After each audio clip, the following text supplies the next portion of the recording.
Hi, today we are going to learn how to KonMari fold those sheer thin blouses. The one that I'm going to show are long sleeve, but it will work for short sleeve as well. Now the common problem with folding, trying to store these types of blouses is that the fabric is so thin. So whenever you look in the drawer or on the shelf or in your suitcase, it's no longer folded. It's just in a big mess. The other problem is often that you have wrinkles. Marie Kondo's KonMari method is here to save the day. Make sure we have at least the top and bottom buttons done up.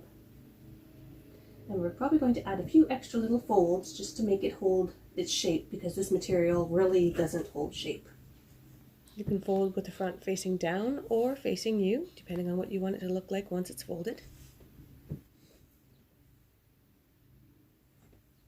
We're going to go to the neckline and slide. Straight up. You can see it's already trying to be difficult, but just try to make that a straight line. And then down. And the same on this side. Make sure you're smooth.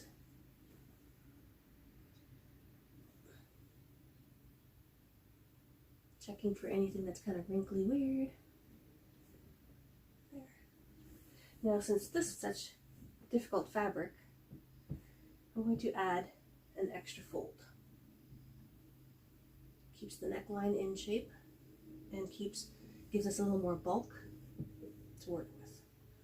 I'm going to go only up to the neckline, not past it. Just give it 2 folds there and 1 here, leaving a little space between, and then look at that. It actually is folded. It's a bit smaller, but it's actually going to retain its shape and sit on its own, which doesn't always happen easily with this sort of material. If you like this video, please hit the like. If you'd like to leave your comments below of anything you'd like to fold Marie Kondo KonMari style, share with friends if you think this would help them. And click on these other videos to help you fold other items that you might be interested in folding. And you could click that subscribe button below to be able to find my channel back when next time that you are looking to fold items or organize your drawers, shelves, or packing for storage or for traveling, as well as any decluttering videos that I will be doing coming up.